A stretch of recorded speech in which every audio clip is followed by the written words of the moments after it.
Hello and welcome to Raking TV.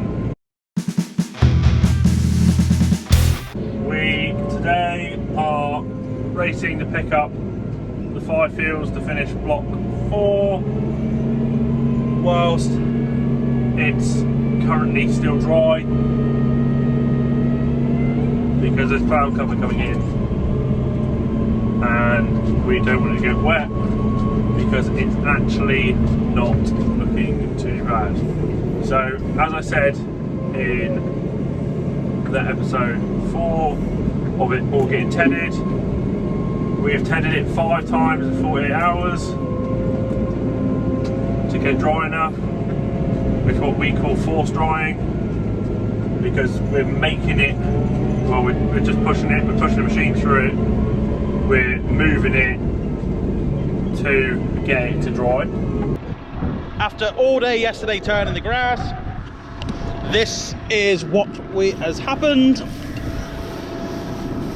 We have dried it out as well as we can in the time frame we had. I've got to say, it's worked. It's we might not have had the sun on our side, but we definitely had the wind. So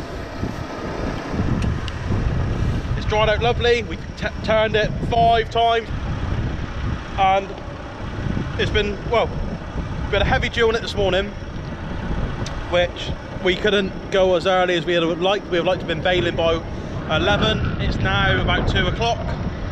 So we're just in the field now, just about to start raking. So there we have it. So we're getting now, we'll start raking because the baler man will be up my arse house. Right, let's get to it.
Let's jump out. Hopefully the 2 bales stay in the grab. Yes, I quite often take 2 bales in the grab, just like that. Now, if we have a look at all this, I'm standing in a row. So, I don't know if you guys can see, our swalls at the moment are running over knee height, about 1.5 meters wide, so kind of perfect for the pickup.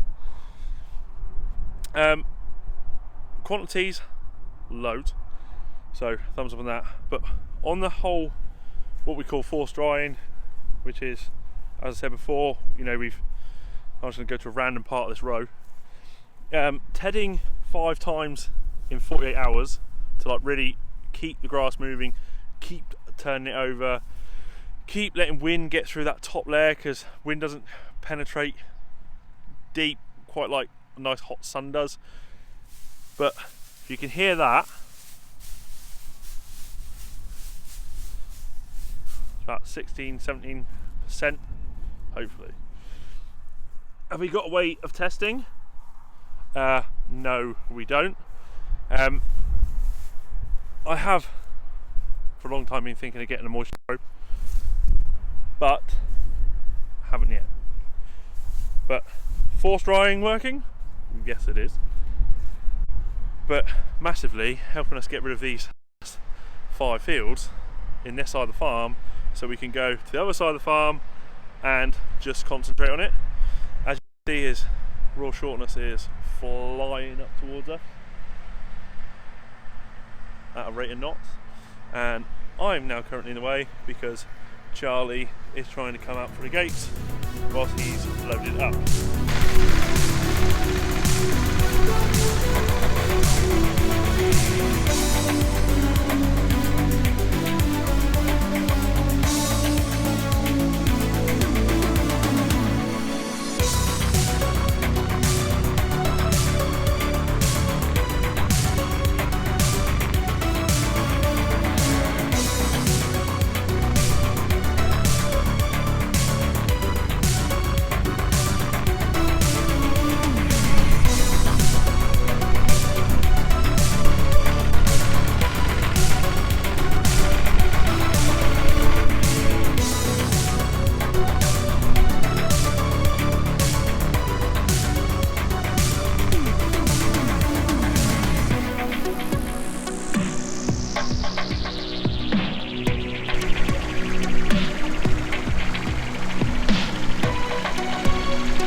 With a ride along with Charlie for a second, as we haven't really touched on the spikes.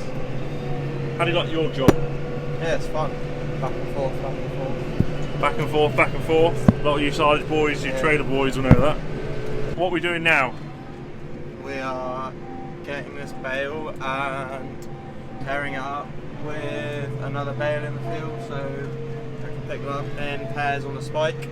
So guys, as you can see, Charlie is pairing it and putting the bale on the outside, when some of you are probably thinking he could have just picked the bale up on the other side. Now, as he is the Padawan, or if you don't understand that reference, he is the apprentice, why have you got to pick him up that way? It just makes it a lot smoother and doesn't break the bales really. So, and what he means by that, so he doesn't catch the net when you try and just get them together straight away, so then I don't have problems wrapping. Also, by doing it that way, he can get it as tight as he can, making him as narrow as possible to get out the gates. Because when bales are 6 foot, and you know we're talking an approximate 6 foot, because we're talking bale density, it's not like a weighed unit in a, like, you know, factory style way of thinking. Everything's done on density and pressures, so nothing is exact. So bales can be an inch or 2 out either way occasionally. Anyway, but what I'm trying to get to is it makes them as narrow as possible to get through the gateways, Also, which you were about to see. Go on. when you pick the bales up, you always got to pick them up uphill as well. Fundamental thing. I will go back through that in a minute when I'm outside and I'll show you. As you can see, this is Charlie's view, and this is a 14-foot gateway, and as you can notice, there wasn't the most amount of room. Now I'm going to be blessed with a bale coming out of the baler. Maybe. Maybe not. No, he's reversing. But there is a bale going to come out. Promise you. Sometimes, sometime today.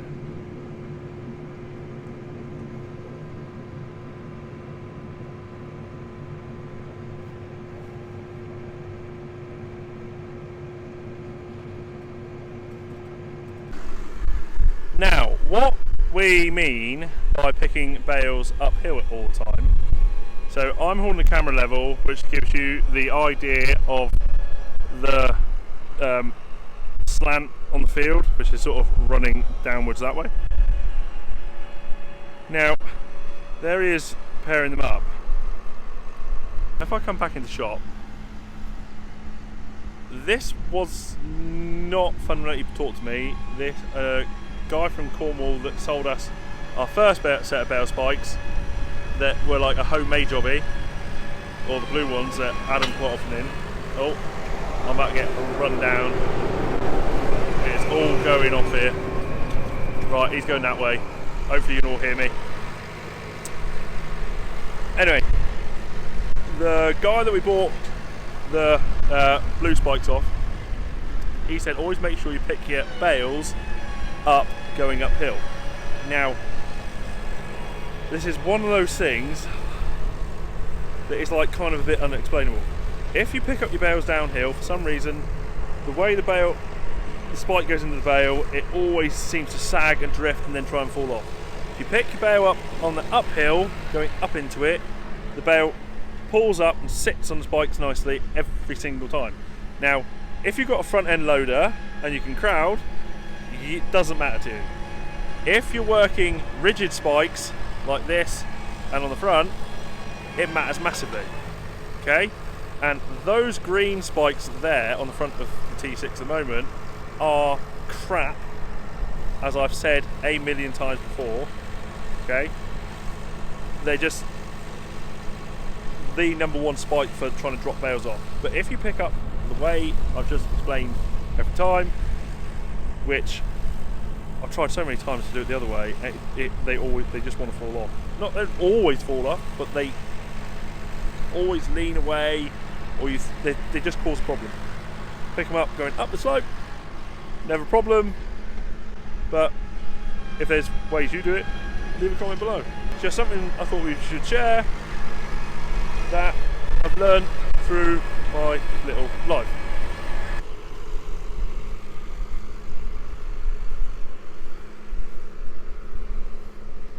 Is it a pain in the ass having me back on track with you again? Yeah, definitely. In the way. He usually gets this when he's on a new machine. And then he gets barked at if he does it wrong. But from all the older generation out there, and it's exactly the way I was taught, if you ain't shouted at, they ain't teaching right. If any of you want to disagree with that or agree with that, leave a comment below. I'd agree with that. But a good old-fashioned bollocking usually gets people remembering things way better than trying to do it the namby-bamby way. So, yeah. And it was the way I had learned, having various different phrases shouted at me, which, of course, at the moment can't be put on YouTube, but we never know. Something to understand is, it feels a bit like a boat when you load it up right there, doesn't it? Yeah, there's a lot of weight, and it's a bit wobbly. So, any of you that decided you want a Murrey set of bale spikes, or Daisy D was one of the old machines that was out years ago that was one of the first ones to do this sort of thing, you've got to be aware that, especially with us, with like essentially 12 bales on the back, or 12 4-foots, there is a hell of a lot of weight on a tractor. And yes, we put it on a 4-cylinder.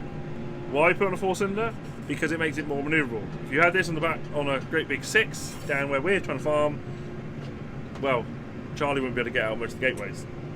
It's usually quite a struggle now. So if you think at the moment he's in a nice T6 short bonneted tractor and he's got 4 foot of bale on the end of 1.5 foot link arms, so you know that's a good 5.5 foot hanging out front and back. but as a machine, it's pretty awesome, isn't it? Yeah, it's a big hit. Anyway, on with the show.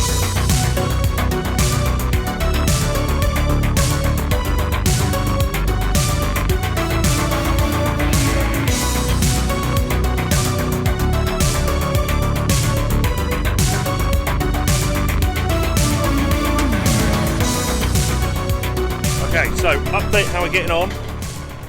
Going well so far. Problem, down that valley there is a grey curtain of water which is approaching our way. Now, for the last 20 minutes it's just been sat down there, but we got one field left, then it's 8 acres, and hopefully we get that baled. I think it's being baled at the moment. Hopefully we get that baled.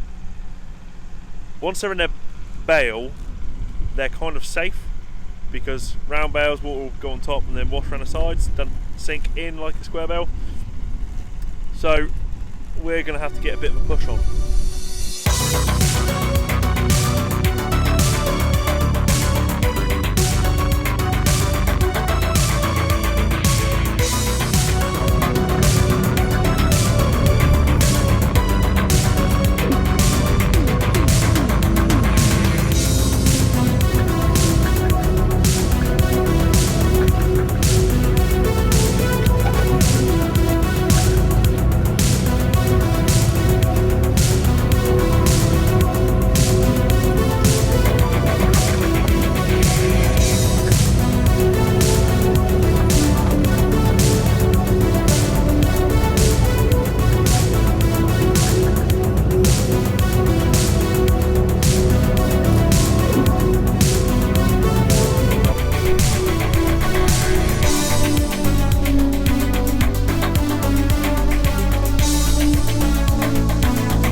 Okay, all finished up.